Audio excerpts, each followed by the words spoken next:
Dia 21 de janeiro. Capítulos de hoje: Hebreus 3 e 4, Gênesis 43, 44 e 45. Hebreus 3. Portanto, irmãos santos que participam do chamado celestial, considerem atentamente a Jesus, que declaramos ser apóstolo e sumo sacerdote. Pois ele foi fiel àquele que o designou, assim como Moisés serviu fielmente quando lhe foi confiada toda a casa de Deus. Jesus, no entanto, é digno de muito mais honra que Moisés, assim como a pessoa que constrói uma casa merece mais elogios do que a casa em si. Pois toda casa tem um construtor, mas Deus é o construtor de todas as coisas. Por certo, Moisés foi fiel como servo na casa de Deus, e seu trabalho ilustrou verdades que seriam mais tarde reveladas. Mas Cristo, como Filho, é responsável por toda a casa de Deus, e nós somos a casa de Deus, se nos mantivermos corajosos e firmes em nossa esperança gloriosa. Por isso, o Espírito Santo diz: hoje, se ouvirem sua voz, não endureçam o coração como eles fizeram na rebelião, quando me puseram à prova no deserto. Ali, seus antepassados me tentaram e me puseram à prova, apesar de terem visto meus feitos durante 40 anos. Por isso, fiquei irado com aquela geração e disse: seu coração sempre se desvia de mim. Vocês se recusam a andar em meus caminhos.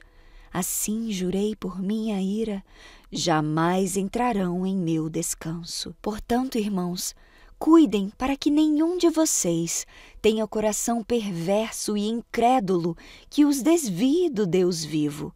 Advirtam uns aos outros todos os dias, enquanto ainda é hoje, para que nenhum de vocês seja enganado pelo pecado e fique endurecido. Porque nos tornaremos participantes de Cristo se de fato mantivermos firme até o fim a confiança que nele depositamos no início. Lembrem-se do que foi dito: hoje, se ouvirem sua voz, não endureçam o coração como eles fizeram na rebelião. E quem foram os que se rebelaram mesmo depois de terem ouvido? Não foram aqueles que saíram do Egito conduzidos por Moisés? E quem deixou Deus irado durante 40 anos? Não foi o povo que pecou e cujos corpos ficaram no deserto? E a quem Deus se dirigiu quando jurou que jamais entrariam em seu descanso? Não foi ao povo que lhe desobedeceu? Vemos, portanto, que não puderam entrar no descanso por causa de sua incredulidade. Hebreus 4. Assim, uma vez que permanece a promessa de que entraremos no descanso de Deus, devemos ter cuidado para que nenhum de vocês pense que falhou. Porque essas boas novas também nos foram anunciadas como a eles, mas a mensagem de nada lhes valeu, pois não a receberam com fé e não se uniram àqueles que ouviram. Pois nós, os que cremos, entramos em seu descanso. Quanto aos demais, Deus disse: assim jurei em minha ira, jamais entrarão em meu descanso, embora suas obras estejam prontas desde a criação do mundo. Sabemos que estão prontas por causa da passagem que menciona o sétimo dia. No sétimo dia, Deus descansou de todo o seu trabalho.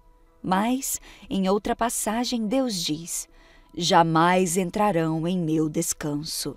Portanto, o descanso está disponível para que alguns entrem nele, mas os primeiros que ouviram essas boas novas não entraram por causa de sua desobediência. Por isso Deus estabeleceu outra ocasião para que entrem em seu descanso, e esta ocasião é hoje. Ele anunciou isso por meio de Davi muito tempo depois, nas palavras já citadas: hoje, se ouvirem sua voz, não endureçam o seu coração. Se Josué lhes tivesse dado descanso, Deus não teria lhe falado de outro dia de descanso por vir.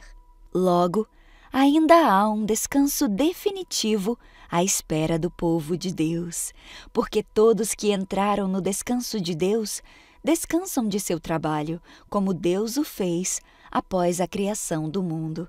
Portanto, nos esforcemos para entrar nesse descanso, mas, se desobedecermos, como no exemplo citado, cairemos. Pois a palavra de Deus é viva e poderosa, é mais cortante que qualquer espada de 2 gumes, penetrando entre a alma e o espírito, entre a junta e a medula, e trazendo à luz até os pensamentos e desejos mais íntimos. Nada, em toda a criação, está escondido de Deus. Tudo está descoberto e exposto diante de seus olhos, e é a Ele que nós prestamos contas. Visto, portanto, que temos um grande sumo sacerdote que entrou no céu, Jesus, o Filho de Deus, nos apeguemos firmemente àquilo que nós cremos. O nosso sumo sacerdote entende as nossas fraquezas, pois ele enfrentou as mesmas tentações que nós, mas nunca pecou. Assim, nos aproximemos com toda a confiança do trono da graça, onde receberemos misericórdia e encontraremos graça para nos ajudar quando for preciso.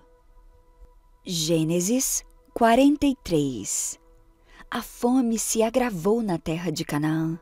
Quando os cereais que eles haviam trazido do Egito estavam para acabar, Jacó disse a seus filhos: "Voltem e comprem um pouco mais de mantimento para nós."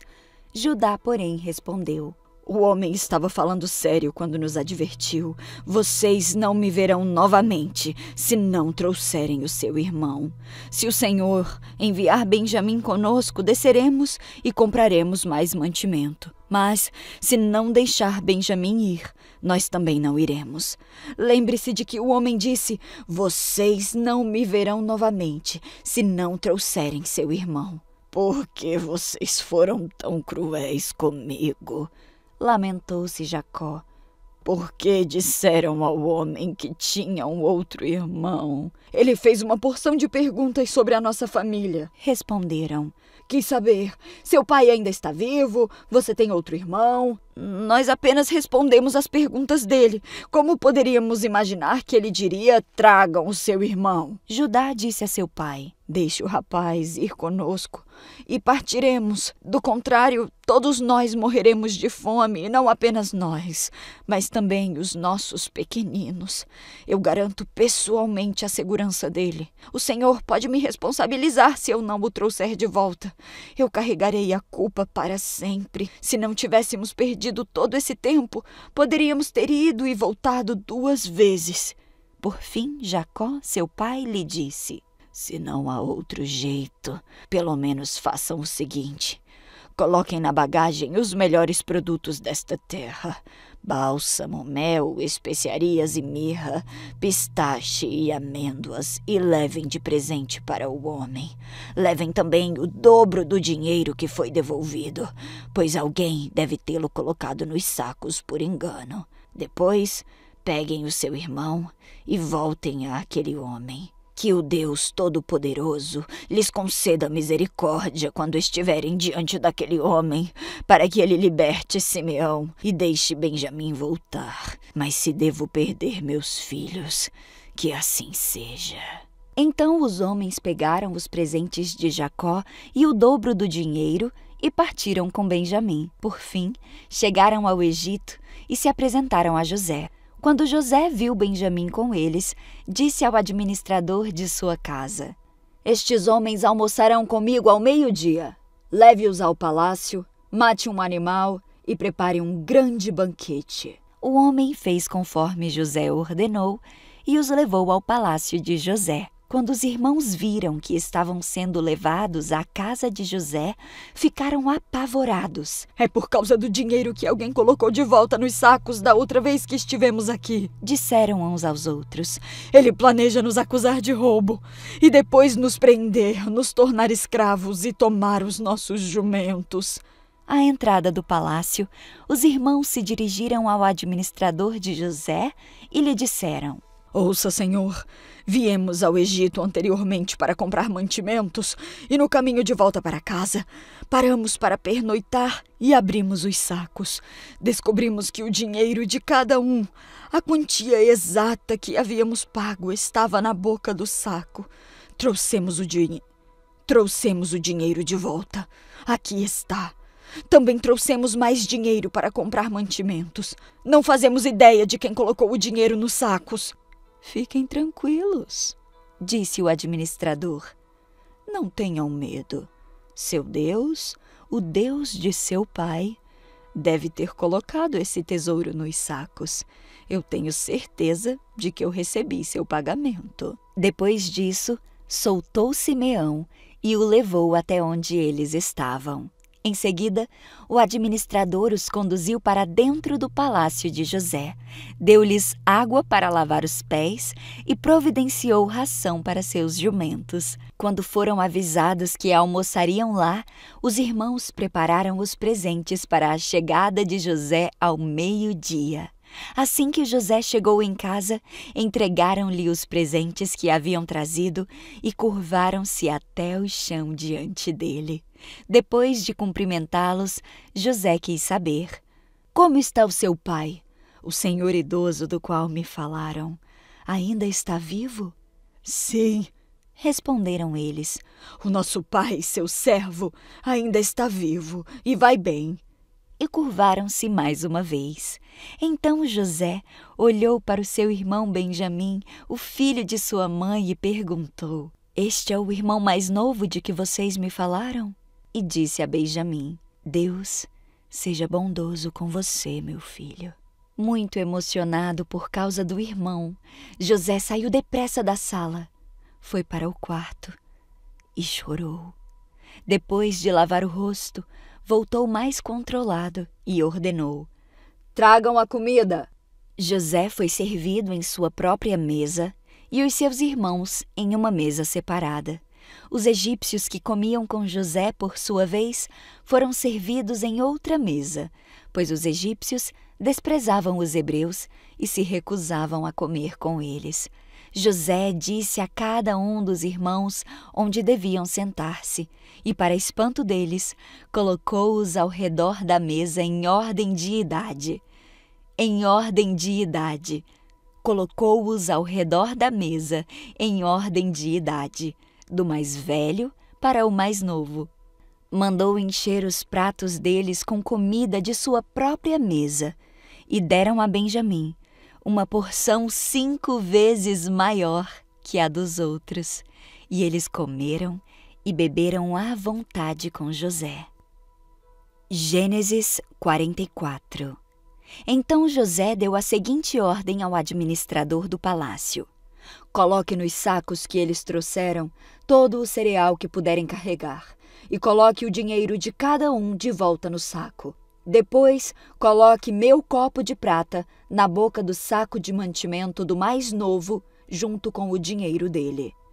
O administrador fez tudo conforme José ordenou. Assim que amanheceu, os irmãos se levantaram e partiram com os jumentos carregados. Quando haviam percorrido apenas uma distância curta e mal haviam saído da cidade, José disse ao administrador do palácio: Vá atrás deles e detenha-os. Quando os alcançar, diga-lhes: Por que retribuíram o bem com o mal? Por que roubaram o copo de prata do meu senhor, que ele usa para prever o futuro? Vocês agiram muito mal. Quando o administrador do palácio alcançou os homens, repetiu para eles as palavras de José. Do que o senhor está falando? Disseram os irmãos. Somos seus servos e jamais faríamos uma coisa dessas. Por acaso não devolvemos o dinheiro que encontramos nos sacos? Nós o trouxemos de volta da terra de Canaã. Por que roubaríamos ouro ou prata da casa do seu senhor? Se encontrar o copo de prata com um de nós, que morra quem estiver com ele, e nós, os restantes, seremos seus escravos. Sua proposta é justa, respondeu ele.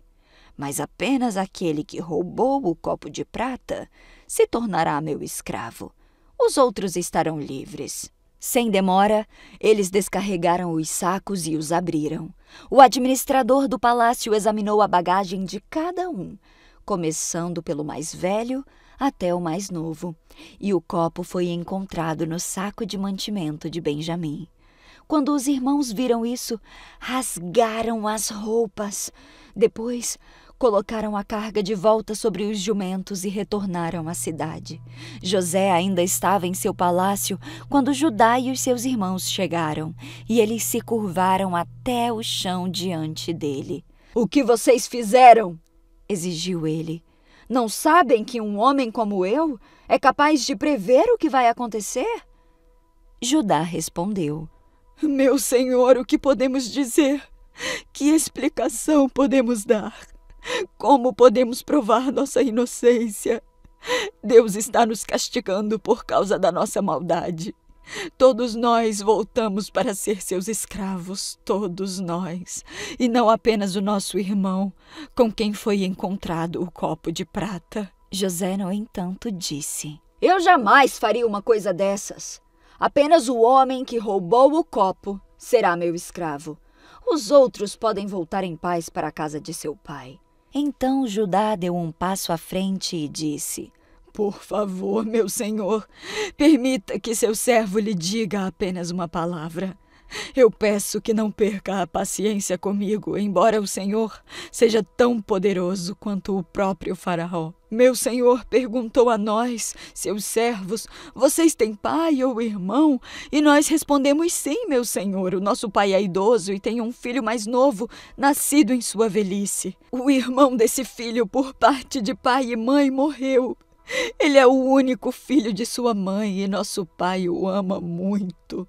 O Senhor nos disse, tragam-no aqui para que eu possa vê-lo com os meus próprios olhos. E nós respondemos, meu senhor, o rapaz não pode deixar o pai, pois se o fizesse, o pai morreria. Mas o Senhor nos disse, vocês não me verão novamente se não trouxerem o seu irmão. Assim, voltamos para o seu servo, nosso pai, e contamos a ele o que o Senhor tinha dito. Passado algum tempo, quando ele disse, voltem e comprem mais mantimentos, nós respondemos, só podemos voltar se o nosso irmão mais novo nos acompanhar. Não temos como ver o homem outra vez, a menos que o nosso irmão mais novo esteja conosco. Então o meu pai nos disse, como vocês sabem, a minha mulher teve 2 filhos. E um deles foi embora e nunca mais voltou. Sem dúvida foi despedaçado por algum animal selvagem e nunca mais o vi. Se agora vocês levarem de mim o irmão dele e lhe acontecer algum mal, vocês me mandarão velho e infeliz para a sepultura. E agora, meu senhor, eu não posso voltar para a casa de meu pai sem o rapaz. A vida do nosso pai está ligada à vida do rapaz. Quando ele vir que o rapaz não está conosco, morrerá. Nós, os seus servos, seremos de fato responsáveis por mandar para a sepultura o seu servo, nosso pai, em profunda tristeza. Meu senhor, eu garanti a meu pai que eu levaria o rapaz de volta. Eu disse a ele, se eu não o trouxer, carregarei a culpa para sempre. Por isso eu peço ao Senhor que me permita ficar aqui como escravo no lugar do rapaz e que o deixe voltar com os irmãos dele. Pois como eu poderei voltar ao meu pai sem o rapaz? Eu não suportaria ver a angústia que isso lhe causaria." Gênesis 45. José não conseguiu mais se conter. Havia muita gente na sala e ele disse a seus assistentes, "Saiam todos daqui!" Assim, ficou a sós com seus irmãos e lhes revelou a sua identidade. José se emocionou e começou a chorar. Chorou tão alto que os egípcios o ouviram e logo a notícia chegou ao palácio do faraó. "Sou eu, José", disse a seus irmãos. "Meu pai ainda está vivo." Mas seus irmãos ficaram tão espantados ao se dar conta de que o homem diante deles é José, que perderam a fala. Cheguem mais perto, disse José. Quando eles se aproximaram, José continuou. Eu sou José, o filho que vocês venderam como escravo no Egito.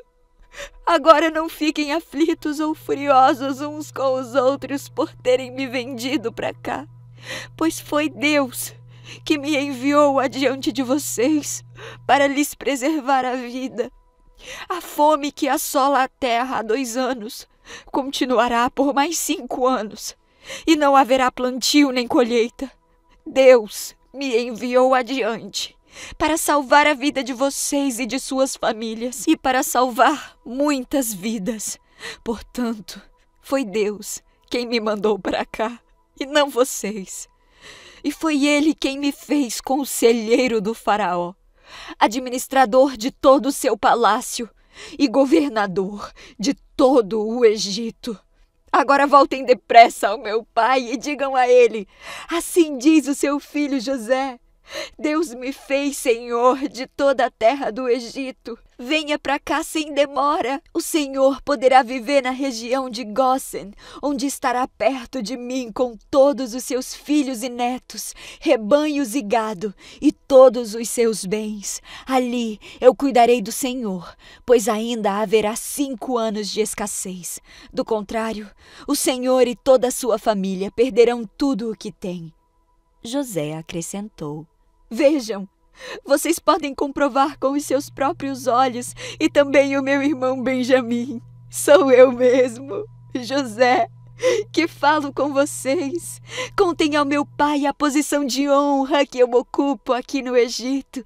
Descrevam para ele tudo o que viram e tragam-no para cá o mais rápido possível. Chorando de alegria, ele abraçou Benjamim, e Benjamim também o abraçou e chorou.